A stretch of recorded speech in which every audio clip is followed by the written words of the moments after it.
ನಮಸ್ತೆ ವೀಕ್ಷಕರೇ, ನೀವೀಗ ನೋಡ್ತಾ ಇರೋ ಜಾಗ ಬೆಂಗಳೂರಿನ ಬಸವನಗುಡಿ. ಬೆಂಗಳೂರಿನ ಅತಿ ದೊಡ್ಡ ಜಾತ್ರಾ ಮಹೋತ್ಸವ ಐತಿಹಾಸಿಕ ಕಡಲೆಕಾಯಿ ಪರಿಷೆ ಪೀನಟ್ ಫೆಸ್ಟಿವಲ್ಗೆ ಈಗ ಕ್ಷಣಗಣನೆ ಆರಂಭವಾಗಿದೆ. ಪ್ರತಿ ವರ್ಷ ಕಾರ್ತಿಕ ಮಾಸದ ಕೊನೆಯ ಸೋಮವಾರದಂದು ಕಡಲೆಕಾಯಿ ಪರಿಷೆ ನಡೆಯುತ್ತದೆ. ಈ ವಿಶೇಷವಾದ ಜಾತ್ರೆಯಂದು ಬಸವನಗುಡಿ ಹಾಗೂ ಸುತ್ತಮುತ್ತಲಿನ ರೈತರು ಹಾಗೆಯೇ ತಮಿಳುನಾಡು ಮತ್ತು ಆಂಧ್ರ ಪ್ರದೇಶದ ರೈತರು ತಾವು ಬೆಳೆದ ಕಡಲೆಕಾಯಿಯನ್ನು ಹೊತ್ತು ತಂದು ಮೊದಲು ಬಸವಣ್ಣನಿಗೆ ಒಪ್ಪಿಸಿ ವ್ಯಾಪಾರವನ್ನು ಆರಂಭಿಸುತ್ತಾರೆ.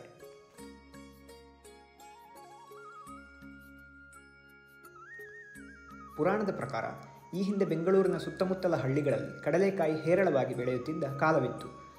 ಬಸವನಗುಡಿಗೆ ಈ ಹಿಂದೆ ಸುಂಕೇನಹಳ್ಳಿ ಎಂಬ ಹೆಸರಿತ್ತು. ಪ್ರತಿ ಹುಣ್ಣಿಮೆಯ ದಿನ ರೈತರು ಕಷ್ಟಪಟ್ಟು ಬೆಳೆದ ಕಡಲೆಕಾಯಿಯನ್ನು ತಿಂದು ಬಸವ ಓಡಿ ಹೋಗುತ್ತಿದ್ದನಂತೆ. ಒಂದು ದಿನ ಅಲ್ಲಿ ಕಾವಲಿದ್ದ ರೈತರು ಈ ಬಸವನನ್ನು ಹಿಡಿಯಲು ಪ್ರಯತ್ನಪಟ್ಟರು.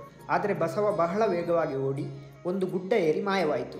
ಆಗ ಹಿಂಬಾಲಿಸಿಕೊಂಡು ಹೋದ ರೈತರಿಗೆ ಅಚ್ಚರಿ ಕಾದಿತ್ತು. ಅದೇ ಬಸವ ಆ ಗುಡ್ಡದಲ್ಲಿ ಕಲ್ಲಾಗಿ ನಿಂತಿದ್ದ. ಅದೇ ಕಲ್ಲು ಬಳಿಕ ಬೃಹದಾಕಾರವಾಗಿ ಬೆಳೆಯಿತು. ಅದೇ ಈಗ ಬಸವನಗುಡಿಯಲ್ಲಿರುವ ದೊಡ್ಡ ನಂದಿ ಎನ್ನಲಾಗುತ್ತಿದೆ. ಅಲ್ಲಿಂದ ಈಶ್ವರನ ವಾಹನ ನಂದಿಯನ್ನು ರೈತರು ಪೂಜಿಸಲು ಶುರು ಮಾಡ್ತಾರೆ. ತಾವು ಮಾಡಿದ ತಪ್ಪಿಗಾಗಿ ಕಡಲೆಕಾಯಿಯನ್ನೇ ಸುಂಕವಾಗಿ ಕೊಡಲು ಶುರು ಮಾಡಿದರು. ಅದುವೇ ಮುಂದೆ ಕಡಲೆಕಾಯಿ ಪರಿಷೆಯಾಯಿತು. ಈ ಐತಿಹಾಸಿಕ ಕಡಲೆಕಾಯಿ ಪರಿಷೆಗೆ ಸಜ್ಜಾಗಿರುವ ಬಸವನಗುಡಿಯನ್ನು ನಾವೀಗ ನೋಡಿಕೊಂಡು ಬರುವ.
ಈ ವಿಡಿಯೋ ನಿಮಗೆ ಇಷ್ಟ ಆದರೆ ನಿಮ್ಮ ಸ್ನೇಹಿತರಿಗೆಲ್ಲ ಶೇರ್ ಮಾಡಿ. ಹಾಗೆ ಸುದ್ದಿ ಹಿಟ್ಸ್ ಚಾನಲ್ಗೆ ಸಬ್ಸ್ಕ್ರೈಬ್ ಮಾಡೋದನ್ನು ಮರಿಬೇಡಿ. ಮುಂದಿನ ವಿಡಿಯೋದಲ್ಲಿ ಸಿಗುವ. ನಮಸ್ಕಾರ.